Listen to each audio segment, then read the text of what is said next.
Morning friends, my name is Rahul and I'm going to explain Hibernate Framework. So guys, what is Hibernate Framework? Hibernate Framework is one of the best framework. With the help of Hibernate Framework, you can do database connectivity and you can store the data in the form of object, right? Now, what is Hibernate?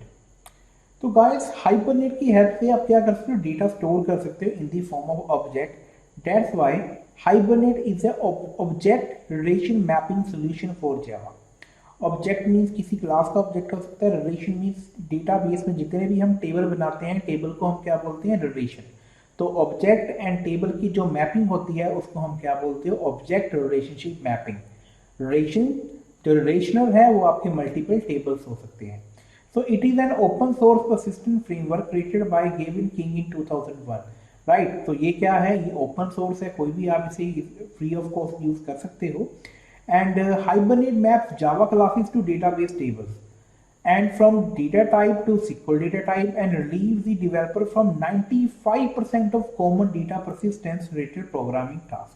तो guys, it's very important point. Hibernate map Java classes to database table. तो guys आप JDBC में क्या करते थे, आप हर एक data type को उसके कॉलम में स्टोर करते थे टेबल के. अगर वो इंटीजर है तो उसके कॉलम का नाम देना पड़ता था. For example student ID, student name, student roll number. तो that takes a very lengthy task, right. But अगर आप एक क्लास बनाते हो, क्लास में मल्टीपल फील्ड हो सकती हैं, मल्टीपल वेरिएबल्स हो सकते हैं, मेथड हो सकते हैं. आपको जैसे उसका ऑब्जेक्ट स्टोर करना है तो वो सारे के सारे मेथड वेरिएबल आपके डेटाबेस टेबल में स्टोर हो जाएंगे, राइट. तो आपको सिक्वल की क्यूरी लिखने की जरूरत नहीं है, जो कि आपका टास्क कॉम्प्लेक्स होता था जेडीबीसी में. क्यों? क्योंकि हाइबरनेट इंटरनली सिक्वल यूज करता है. आपको जस्ट उसके इनबिल्ट मेथड यूज करने हैं और अपने ऑब्जेक्ट को सेव करना है. तो अगर आप हाइबरनेट यूज करते हो then it relieve developer from 95% of common data persistence related programming task. तो आपका टास्क बहुत ही ज्यादा इजी हो जाता है, राइट. तो दैट्स व्हाई हम इसे क्या बोलते हैं, ORM solution, object relational mapping. So Hibernate sits between traditional data object and database server to handle all the work in persisting those objects, those are based on appropriate object relation mechanism and pattern. तो guys ये आपका DBMS है, relation database management system, और ये आपके जावा objects हैं. तो जावा object direct database में नहीं जाएंगे, आपको हाइबरनेट का आर्किटेक्चर फॉलो करना पड़ेगा, उसका प्रोसेस फॉलो करना पड़ेगा, ऑब्जेक्ट रिलेशनशिप मैपिंग इंप्लीमेंट करनी पड़ेगी. उसकी हेल्प से आप डाटाबेस में डाटा स्टोर भी कर सकते हो, एक्सट्रैक्ट भी कर सकते हो. तो in short we can say hibernate क्या है, इसे object relation mapping solution. Next, तो गाइस अब हमने इसकी आर्किटेक्चर को अंडरस्टैंड करना है कि इंटरनली वर्किंग कैसे होती है. फॉर एग्जांपल ये आपका डाटाबेस है जो कि हम जेडीबीसी में भी करते थे, और ये थी आपकी एप्लीकेशन. अब डेटा को अगर आपने डेटाबेस में लेके जाना है then you required in hibernate persistent object. आपको परसिस्टेंट ऑब्जेक्ट को यूज करना होगा. आगे जाके हम डिस्कस करेंगे कि परसिस्टेंट ऑब्जेक्ट कौन कौन से होते हैं, like session, factory, transaction, configuration, query etcetera, right. But most important thing, hibernate में आपको एक कॉन्फ़िगरेशन फाइल बनानी होती है एंड मल्टीपल मैपिंग फाइल बनानी पड़ती है, राइट. जो आपकी सबसे इंपॉर्टेंट फाइल होगी हाइबरनेट में, उसका नाम क्या होगा, आपकी कॉन्फ़िगरेशन फाइल. क्योंकि जितने भी आपकी मैपिंग फाइल बनेगी उसकी एंट्री किस में आपकी होती है, कॉन्फ़िगरेशन फाइल में. अगर आपने डेटाबेस में डेटा स्टोर करना है तो फर्स्ट टास्क आपका क्या होता है, you have to load configuration file. Configuration file सबसे इंपॉर्टेंट फाइल है जिसमें आपके डेटाबेस की इंफॉर्मेशन होती है. आपके डेटाबेस का क्या नाम है, आपके डेटाबेस का यूजर नेम क्या है, पासवर्ड क्या है, किस डाटाबेस के साथ आपकी कनेक्टिविटी करनी है, माईसिक्वल के साथ करनी है, ओरेकल के साथ करनी है, माईसिक्वल सर्वर के साथ करनी है. एंड गाइस सबसे इंपॉर्टेंट पॉइंट हाइबरनेट का क्या है, आप मल्टीपल डाटाबेस के साथ भी कनेक्टिविटी कर सकते हो विदाउट चेंजिंग दी कोडिंग. आपको कोड चेंज नहीं करना है बिकॉज हाइबरनेट की अपनी ही लैंग्वेज है जिसको हम बोलते हैं HQL, हाइबरनेट क्यूरी लैंग्वेज, जो हम आने वाले टॉपिक्स में डिस्कस करेंगे. तो अगर मैं इस डायग्राम की बात करूं तो सबसे इंपॉर्टेंट क्या है, इन सबसे इंपॉर्टेंट इसमें ये 2 फाइल्स हैं. One is mapping file and second is configuration file. Mapping file basically आपके कोरस्पोंडेंस पोजो क्लास की होती है या फिर आपके टेबल के इक्वल होती है जो आपके डेटाबेस में होगा. The above diagram shown hibernate using database and configuration एक आपकी हाइबरनेट प्रॉपर्टीज एक्सएमएल मैपिंग में आ जाती है to provide persistent service and persistence object. जहां पर भी वर्ड यूज होगा परसिस्टेंट, उसका मीनिंग होगा स्टोरेज, राइट, कि डाटा जहां पर परमानेंट बेसिस पर स्टोर हो रहा है। नेक्स्ट, तो गाइस इस डायग्राम में हमने डिस्कस किया कि आपको परसिस्टेंस ऑब्जेक्ट चाहिए। अब परसिस्टेंट ऑब्जेक्ट कौन कौन से हैं, लेट्स सी। तो गाइस ये आपकी जावा की एप्लीकेशन होगी, ये आपका डेटाबेस हो गया, ये सारे आपके परसिस्टेंस ऑब्जेक्ट हैं या एलिमेंट्स भी बोल सकते हो। Session factory, transaction factory, connection provider, session, transaction, query हो गया, क्राइटेरिया हो गया, ये सारे के सारे क्या हैं आपके परसिस्टेंस ऑब्जेक्ट हैं। तो ये किसके साथ डील करते हैं, आपकी इंटरनल एपीआई यूज होती हैं, राइट। तो इंटरनल एपीआई आपको यूज नहीं करनी होती, इंटरनली ऑटोमेटिकली ये टास्क परफॉर्म करता है हाइबरनेट और डेटाबेस के साथ ऑपरेशन को परफॉर्म करते हैं। तो गाइस आप याद रखना कि ये सभी चीज़ों को आप क्या बोलते हो, परसिस्टेंस ऑब्जेक्ट। अगर आपको डाटाबेस स्टोर करना है तो पहले कॉन्फ़िगरेशन फाइल चाहिए, उसके बाद अगर सेशन के साथ आपने कनेक्शन बनाना है डेटाबेस के साथ, आपको सेशन फैक्ट्री चाहिए, सेशन चाहिए, ट्रांजैक्शन चाहिए। देन अगर मैं आर्किटेक्चर की बात करूं, व्हाट इज आर्किटेक्चर, तो गाइस इसका फ्लो क्या है अगर आपने हाइबरनेट में करना है, राइट। स्टार्टिंग में क्या है गाइस, हमने इसके टॉपिक को अंडरस्टैंड करना है कि फ्लो कैसे करना है, पर जैसे ही आप प्रैक्टिकल करेंगे then you will have a very good idea कि इसको इम्प्लीमेंट कैसे करना है, राइट। तो इसके अगर आर्किटेक्चर की बात करूं, सबसे इंपॉर्टेंट फाइल कौन सी होती है, कॉन्फ़िगरेशन, जो हमने डिस्कस की थी। तो कॉन्फ़िगरेशन जो फाइल है वो आपकी डेटाबेस को लोड कर लेगी कि कनेक्ट, कि आपके डेटाबेस का नाम क्या है, यूजर नेम क्या है, बट आपका कनेक्शन नहीं बना। कनेक्शन कैसे बनेगा, पहले आप कॉन्फ़िगरेशन का एक मेथड आके यूज करोगे, build session factory, and session factory का ऑब्जेक्ट बनाओगे। अब सेशन फैक्ट्री क्या है, जितने डाटाबेस के साथ आपकी कनेक्टिविटी है, ये सबसे बड़ा एडवांटेज है हाइबरनेट में, आप एक से ज़्यादा डाटाबेस के साथ भी कनेक्टिविटी कर सकते हो। तो जितने डाटाबेस होंगे उतने सेशन फैक्ट्री भी होंगे, राइट। तो सेशन फैक्ट्री का ऑब्जेक्ट कैसे मिलेगा, सेशन फैक्ट्री का ऑब्जेक्ट मिलेगा कॉन्फ़िगरेशन के इस मेथड से। तो गाइस इस पूरे डायग्राम में मैं आपको एक चीज़ बता दूं सबसे शॉर्ट, जो कॉन्फ़िगरेशन है वो आपकी क्लास है एंड रिमेनिंग आपके सभी इंटरफेसेस हैं। For example session factory is the interface, session is the interface, transaction, query, criteria, all are interfaces except configuration class, right। तो अगर configuration है तो उसके build session factory से आपको session factory बनेगा, अगर session factory का ऑब्जेक्ट है तो उसके open session से आप session का ऑब्जेक्ट बना सकते हो। तो जैसे ही आपका session का ऑब्जेक्ट क्रिएट होता है, इट मीन्स आपकी डाटाबेस के साथ कनेक्टिविटी हो गई है, राइट। तो ओपन सेशन आप यूज करते हो मेथड सेशन फैक्ट्री का, आप सेशन बना सकते हो, सेशन का ऑब्जेक्ट इनिशियलाइज कर सकते हो, एंड सेशन जब आपका बन गया you can do anything. For example आप कोई क्यूरी फायर कर सकते हो, आप ट्रांजैक्शन इंप्लीमेंट कर सकते हो, आप कोई क्राइटेरिया इंप्लीमेंट करके डाटा को फेच या स्टोर कर सकते हो, right. So session is very important, but each and everything depend upon our previous interface and class. Session तो बनेगा अगर सेशन फैक्ट्री है, सेशन फैक्ट्री तो बनेगी अगर आपके पास कॉन्फ़िगरेशन का ऑब्जेक्ट है, तो क्यूरी आप तभी इंप्लीमेंट कर पाओगे अगर आपके पास सेशन है, राइट। तो दिस इज द आर्किटेक्चर। तो अगर आर्किटेक्चर आपको अंडरस्टैंड करना है, you need have to learn each and every component और each and every persistent object very deeply, कि सेशन फैक्ट्री के कौन कौन से मेथड है, उसकी वर्किंग क्या है, सेशन कैसे वर्क करता है, transaction, query, criteria, each and everything we have to understand very deeply, right, and we will discuss one by one. So let's start. तो guys these are our persistent object, जैसे हमने पहले भी discuss किया था, ये आपकी जावा एप्लीकेशन होती है। अब ट्रांजिएंट ऑब्जेक्ट कौन से होते हैं, हम आगे स्लाइड्स में डिस्कस करेंगे कि ऑब्जेक्ट की कौन कौन सी स्टेट्स होती हैं, राइट। अभी तक आपके माइंड में ये क्लियर होना चाहिए कि परसिस्टेंस ऑब्जेक्ट हैं ये आपके सभी के सभी session, transaction, session factory, transaction factory, यानी इंटरनल एपीआई के साथ डील करते हैं और फिर जाके आपके रिलेशन डाटाबेस में जाके डेटा स्टोर होता है। तो आपकी जो एप्लीकेशन है डायरेक्ट कम्युनिकेट नहीं कर सकती डेटाबेस के साथ, उसको इन परसिस्टेंट ऑब्जेक्ट की रिक्वायरमेंट होती है। तो गाइस अगर आपने कोई प्रोजेक्ट बनाना है हाइबरनेट को यूज करके, तो उसका फ्लो कैसे होगा। तो in this diagram we will discuss each and every component one by one. सबसे पहले मान लो आपके पास कोई पेज है, फॉर्म है, राइट, कोई भी इंडेक्स पेज हो गया, रजिस्ट्रेशन फॉर्म, तो उसमें जो भी आप डाटा स्टोर करोगे उसके कोरस्पोंडेंस आप एक पोजो फाइल बनाओगे। पोजो फाइल क्या होता है, गेटर सेटर होते हैं।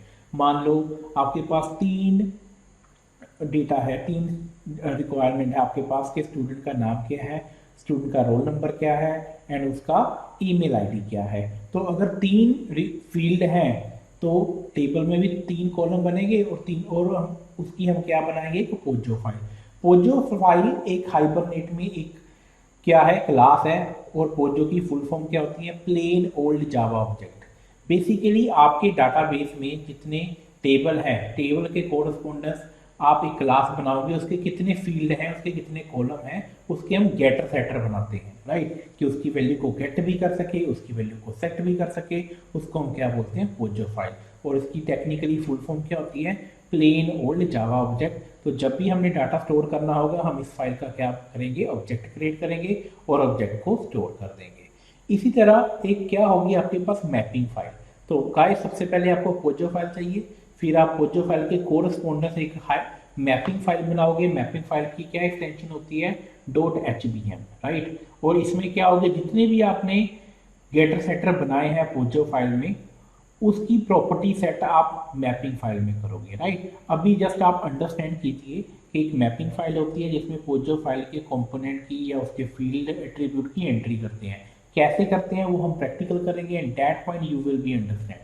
तो हो सकता है कि आपके पास मल्टीपल टेबल्स हो, तो मल्टीपल आपके पास पोजो फाइल हो, और मल्टीपल जितनी पोजो फाइल होगी उतनी आपको मैपिंग फाइल बनानी पड़ेगी, राइट। अब मान लो आपके पास जितनी भी मैपिंग फाइल आपने बनाई, मान लो आपने फर्स्ट एक मैपिंग फाइल बनाई आपकी इस स्टूडेंट पोजो फाइल के कोरस्पोंडेंट, तो उस मैपिंग फाइल की एंट्री आपको कॉन्फ़िगरेशन फाइल में करनी पड़ेगी। और कॉन्फ़िगरेशन की एक्सटेंशन क्या होती है, .cfg.xml।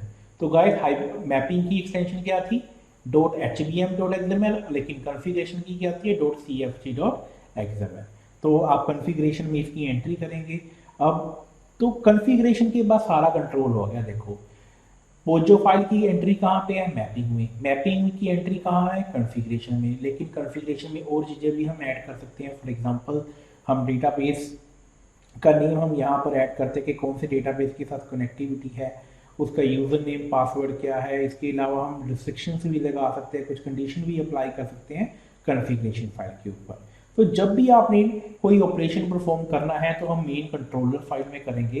तो कंट्रोलर फाइल को सबसे पहले हमें किसकी रिक्वायरमेंट होगी, ऑब्वियसली कॉन्फ़िगरेशन की, क्योंकि कॉन्फ़िगरेशन आपकी मेन क्लास है जो आपकी कनेक्टिविटी डेटाबेस के साथ करती है। तो गाइस आई होप ये आपको क्लियर हो गया होगा। जब हम प्रैक्टिकली भी करेंगे या आगे डिस्कस करेंगे, हम इस फ्लो के अकॉर्डिंग डिस्कस करेंगे। मान लो आपके पास कोई फॉर्म है, उसके बाद आपने कोई पोजो फाइल बनाई, फिर हाइबरनेट, उसके बाद आपने उसकी मैपिंग फाइल बनाई, उसके बाद आपने कॉन्फ़िगरेशन, और फिर उसके बाद उसने लोड किया। तो गाइस ये आपके पास क्या है, ये आपके पास एक पोजो फाइल है। अब मान लो आपके पास एक फॉर्म है, राइट। अब उस फॉर्म में आप क्या कर रहे हो, उस फॉर्म में आपके पास कुछ एट्रीब्यूट्स हैं। कौन कौन से, स्टूडेंट का रोल नंबर, स्टूडेंट का फर्स्ट नेम, स्टूडेंट का लास्ट नेम। तो तीनों रिकॉर्ड के हमने यहाँ पर क्या बना लिए, गेटर एंड सेटर के। रोल नंबर को गेट भी कर सकते हैं, रोल नंबर को सेट भी कर सकते हैं। इस तरह जितने भी आपके पास ये एट्रीब्यूट्स होंगे, सेम नाम के एट्रीब्यूट आपके टेबल में भी होंगे, सेम नाम की प्रॉपर्टी आपने मैपिंग फाइल में भी सेट करनी है। तो एक चीज़ का ध्यान रखना, जो ये एट्रीब्यूट हैं इनके नेम बिल्कुल सेम होने चाहिए, राइट। सो आई होप ये आपको क्लियर हो गया होगा। तो इसी तरह हम वन बाय वन सभी कंपोनेंट को क्या करेंगे। So let's see.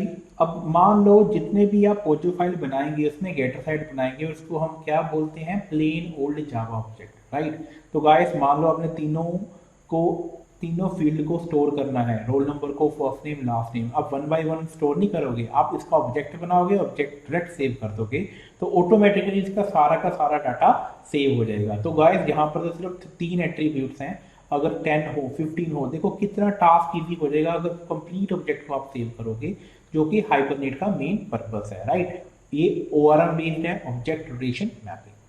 तो गाइस अब मान लो आपको इस पोजो फाइल में 3 एट्रीब्यूट है, तो इसकी आपको एक मैपिंग फाइल भी बनानी पड़ेगी। इन तीनों की एंट्री आपको कहाँ पे करनी पड़ेगी, मैपिंग फाइल में। बट जब आप मैपिंग फाइल बनाओगे, मैपिंग फाइल के कुछ एलिमेंट्स होते हैं। Mapping file name conventionally should be class name .hbm। देखो हमने डिस्कस किया था कि उसकी एक्सटेंशन क्या होती है, .hbm.xml। There are many elements of mapping file. तो सबसे पहले आपको एक जो आपको फॉर्म चाहिए, सबसे इंपॉर्टेंट थिंग, वो आपके पास क्या होना चाहिए। तो गाइस हाइबरनेट मैपिंग क्या है, एक रूट एलिमेंट है, in the mapping file that contain all the mapping element. उससे इंटरनल एक एलिमेंट होगा that is class. It is sub element of the Hibernate mapping element. It specify the persistence class. जो आपने Pozzo file बनाई है student नाम की, student Pozzo, इसकी इसका नाम आपको कहाँ देना होगा, इस क्लास में, राइट। जो ये क्लास एट्रीब्यूट है, जो ये टैग बना हुआ है, इसके कोरस्पोंडेंस आपको ये नाम देना पड़ेगा and it specify the persistence class. And उसके कोरस्पोंडेंस आपको क्या देना पड़ेगा कि आपने टेबल का क्या नाम रखना है। तो क्लास में हम दो चीजें प्रोवाइड करेंगे। फर्स्ट कि आपकी पोजो फाइल का नाम क्या है, सेकंड टेबल का नाम क्या है।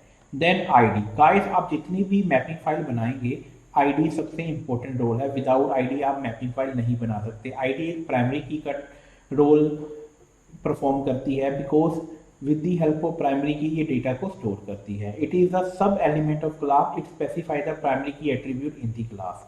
एंड जनरेटर क्या है कि आईडी कैसे आपने डिनोट करनी है। आईडी आप खुद असाइन करोगे, आईडी को इंक्रीमेंट करोगे, और इस जनरेटर की काफ़ी टाइप्स होती हैं।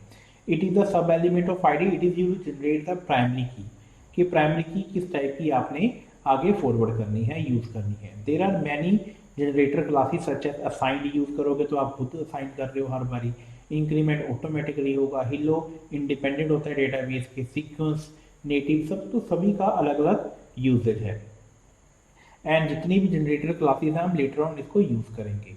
प्रॉपर्टी, जितने कॉलम्स बनाने हैं आपने, फॉर एग्जांपल ये आपकी पोजो फाइल थी, इसमें roll number, first name, last name था। मान लो रोल नंबर आपका यूनिक होता है तो मैंने रोल नंबर को यहाँ पर मैं आईडी बना दूंगा, लेकिन जो सेकंड एंड थर्ड एट्रीब्यूट था, first name and last name, उसकी एंट्री मैं कहाँ पे करूँगा, प्रॉपर्टी। तो जितने भी एट्रीब्यूट है उसको हमें मैपिंग फाइल में प्रॉपर्टी टैग में आपको एंट्री करनी पड़ेगी। फॉर एग्जाम्पल ये आपके पास सिंटेक्स है मैपिंग फाइल का। ओके, तो गाइस सबसे देखो आउट रूट एलिमेंट क्या है, हाइबरनेट मैपिंग। हाइबरनेट मैपिंग को हमने क्लोज कर दिया। उसके बाद मैंने क्लास टैग यूज किया।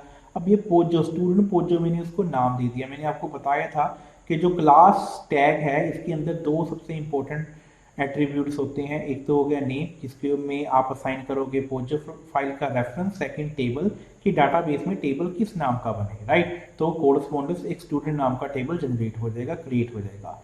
अब इस टेबल में प्राइमरी की किसको बनाना है, मैंने लिखा name is equal to ID. ID की जगह आप रोल नंबर भी देख सकते हो, कोई भी ऐसा एट्रीब्यूट जो यूनिक हो, राइट। जनरेटर मैंने लिख दिया क्लास असाइन, कि हर बारी जो आईडी होगी वो हम प्रोवाइड करेंगे अपने आप। अगर मैं असाइन की जगह इंक्रीमेंट लिख दूं तो ऑटोमेटिकली आईडी इंक्रीमेंट हो जाएगी। अगर हम यहाँ पर असाइन लिखते हैं तो एवरी टाइम जब यूजर डेटा स्टोर करेगा तो वही आईडी आपकी डेटाबेस में स्टोर होगी, लेकिन वो यूनिक होनी चाहिए, क्योंकि ये आईडी क्या होती है, आपकी प्राइमरी की। Then property. अब गाइस जितने भी नॉन की प्राइमरी की, नॉन की एट्रीब्यूट है, मतलब जो प्राइमरी की नहीं है, जैसे आपका फर्स्ट नेम हो गया, लास्ट नेम हो गया, उसको आप किसमें असाइन करेंगे, प्रॉपर्टी में। प्रॉपर्टी में या और भी एट्रीब्यूट्स होते हैं, जैसे कॉलम का नाम स्पेसिफाई कर सकते हो। अगर कॉलम का नाम स्पेसिफाई नहीं करोगे तो सेम नाम के कॉलम बन जाएंगे, first name and last name.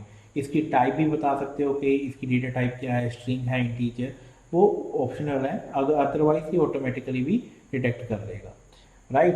तो ये है आपकी मैपिंग फाइल। तो गाइस जितनी आपकी पोजो फाइल होगी उतनी मैपिंग फाइल होगी। देखो इस पोजो फाइल की एंट्री मैंने इस मैपिंग फाइल में की। तो गाइस ये सिंटेक्स होगा, हर बार आपको ऐसी मैपिंग फाइल बनानी पड़ेगी। जैसी आपकी मैपिंग फाइल बनती है, इसको देखो मैंने हर एक टैग्स को डिनोट किया हुआ है। फॉर एग्जांपल हाइबरनेट, जो ये क्लास है, क्लास में नेम हो गया एंड टेबल हो गया, क्लास एलिमेंट हो गया। ये क्या, आइडेंटिफायर मैपिंग एंड जनरेशन। ये आपकी प्रॉपर्टी मैपिंग के नॉन की एट्रीब्यूट कौन से है उसकी एंट्री। आगे जाके एसोसिएशन का भी कंसेप्ट पढ़ेंगे, इसको हम बोलते हैं यूनिडायरेक्शन, मैनी टू मैनी। तो ये हम लेटर ऑन आप इसकी अंडरस्टैंडिंग होगी। सबसे पहले आपको बेसिक पता होना चाहिए कि मैपिंग फाइल के कौन कौन से कंपोनेंट होते हैं, राइट। तो इस तरह आप डिनोट भी कर सकते हो, अंडरस्टैंड कर सकते हो ईच एंड एवरी टैग को। तो गाइस आपकी पोजो फाइल प्रिपेयर होगी, आपकी मैपिंग फाइल बन गई। अब सबसे इंपॉर्टेंट टास्क आपका क्या होता है, कॉन्फ़िगरेशन फाइल, क्योंकि मेन आपकी जो फाइल क्या होती है, that is configuration. Configuration is the class, configuration class होती है और रिमेनिंग क्या होते हैं, आपके इंटरफेसेस होते हैं। तो कॉन्फ़िगरेशन क्या है, क्लास है which is present in org.hibernate.cfg package. इस पैकेज में ये कॉन्फ़िगरेशन अवेलेबल है। It activate hibernate framework. कई बार एरर आ जाता है जब आप प्रैक्टिकल करोगे कि आपका हाइबरनेट एक्टिवेट नहीं है, क्यों, क्योंकि आपकी कॉन्फ़िगरेशन फाइल लोड नहीं हुई। तो यही फाइल है जो एक्टिवेट करती है आपके हाइबरनेट फ्रेमवर्क को। It reads both configuration file and mapping file. It activate hibernate framework configuration. तो गाइस इसका ऑब्जेक्ट कैसे बनाओगे? कॉन्फ़िगरेशन क्लास है तो उसका हमने ये ऑब्जेक्ट बना लिया न्यू ऑपरेटर के साथ। तो ऑब्जेक्ट तो बन गया, लेकिन सबसे इंपॉर्टेंट क्या है, इसका हम एक मेथड यूज करते हैं, दैट इज कॉन्फ़िगर।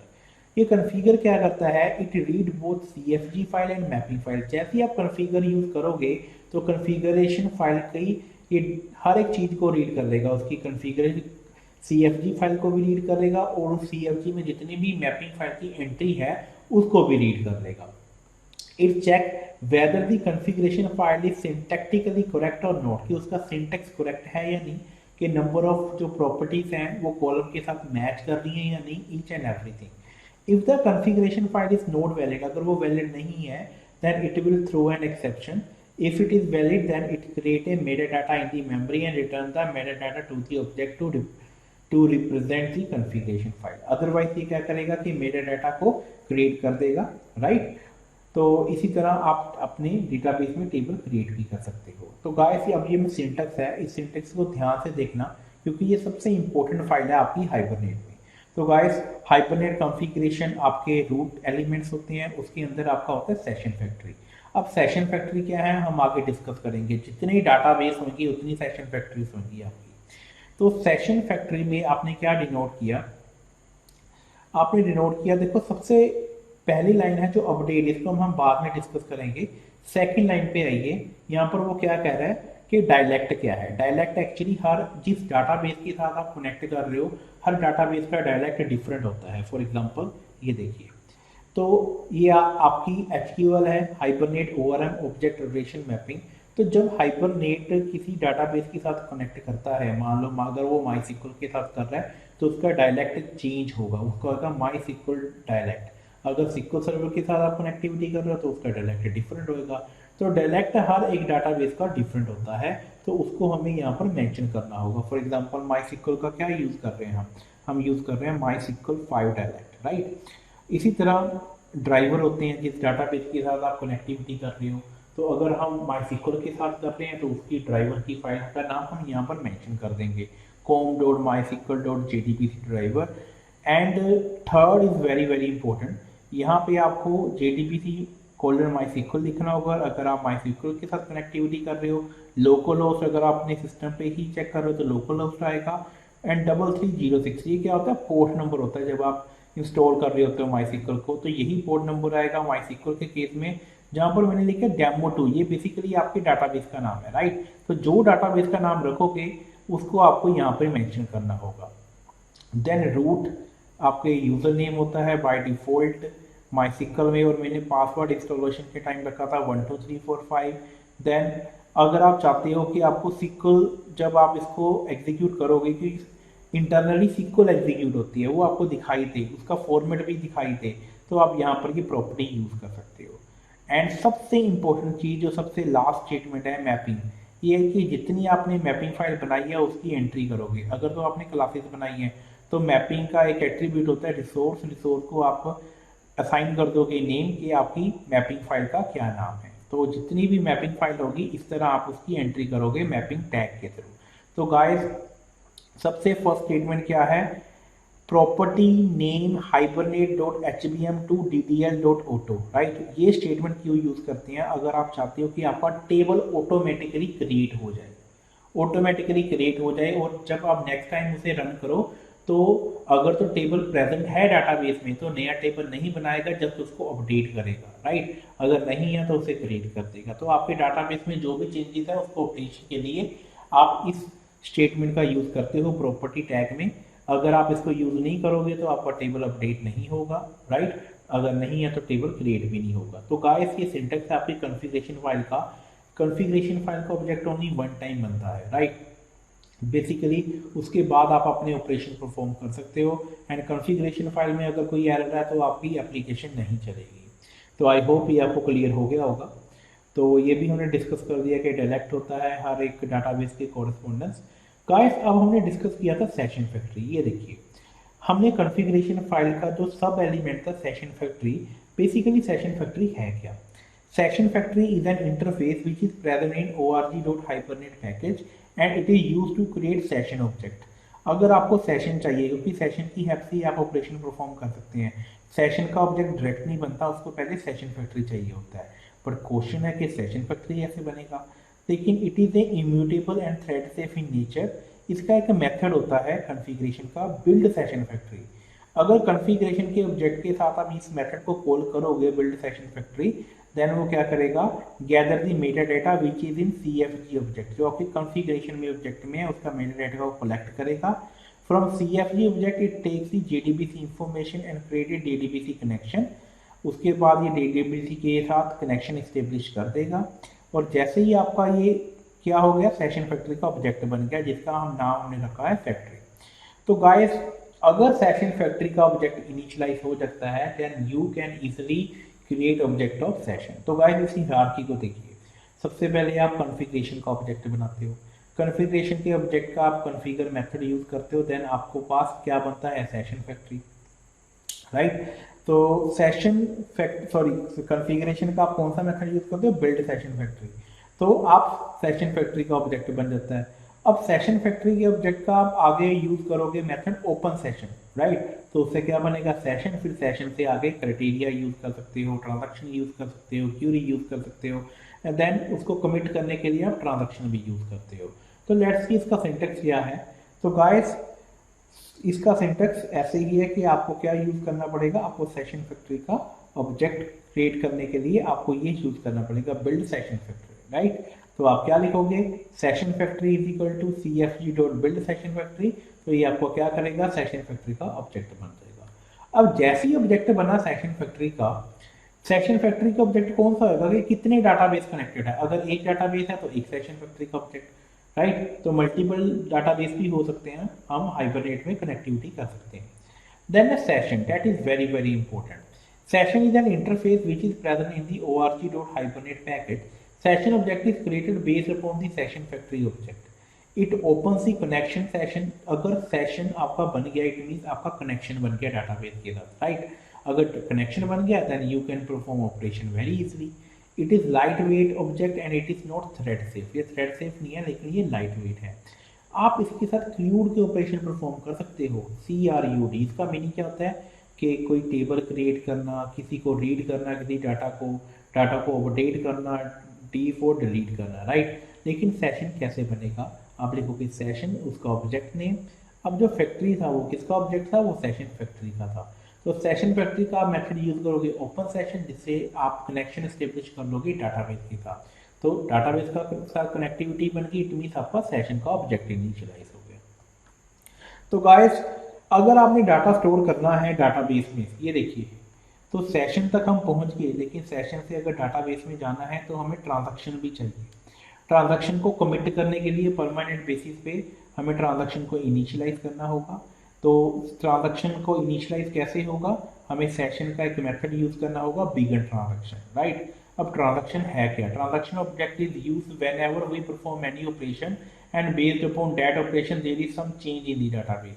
जब भी हमने कोई ऑपरेशन परफॉर्म करना है, transaction object is used to give the instruction to the database to make the changes that happen because of operation as a permanent by using commit method। आप क्या use करोगे, आप commit method यूज करोगे जब भी आपने कोई operation perform करना है। फॉर एग्जांपल, आपने कोई डेटा सेव करना है, तो जब तक आप commit method यूज नहीं करोगे तो परमानेंट बेसिस पे डेटा स्टोर नहीं होगा।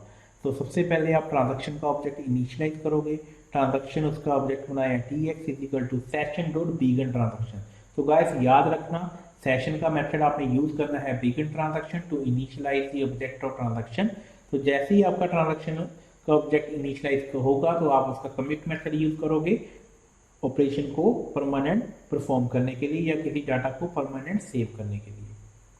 तो गाइस, ये है आपकी क्रूड ऑपरेशन, तो जिसको हम आगे आने वाली नेक्स्ट वीडियो में कवर करेंगे कि डाटा को, टेबल को क्रिएट कैसे करना है, रीड कैसे करना है, अपडेट कैसे करना है, डिलीट कैसे करना है। इसको हम नेक्स्ट वीडियो में डिस्कस करेंगे।